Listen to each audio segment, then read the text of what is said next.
trần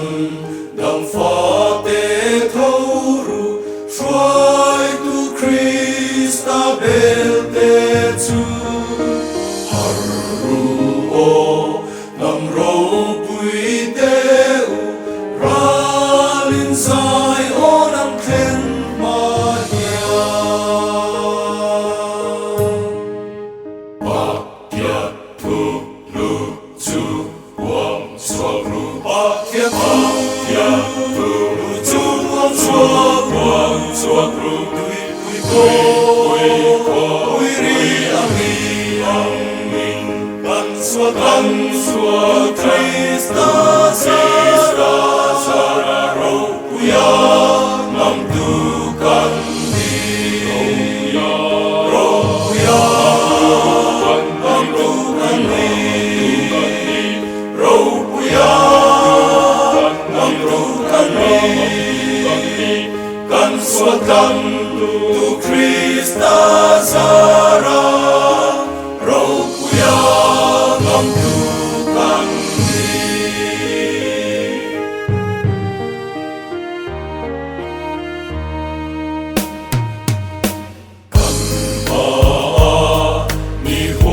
Kal tekha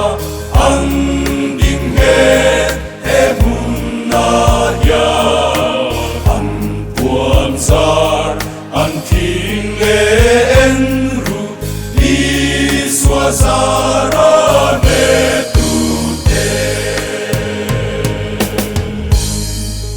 Bakya tu lu chu wang so ru Bakya swak ru ui ko ui ri amin kan swak Krista sara ro uya nam tu kan di ro uya nam tu kan di ro uya nam tu kan di kan swak tu Krista sara ro uya nam tu kan di Tina te lau top lau turin kan nun na turu kani ama lan hum na piama ro kuin kan lang ve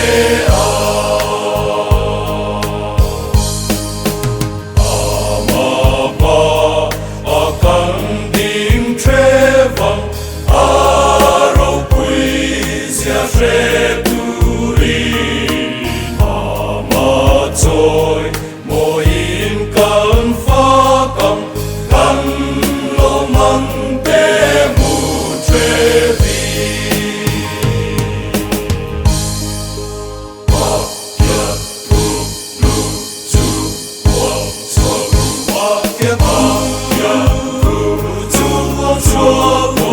swak ru ui ko ui ri amin kan swak Krista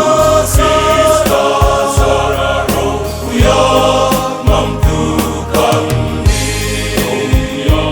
ro uya nam tu kan di ro uya nam tu kan di kan swak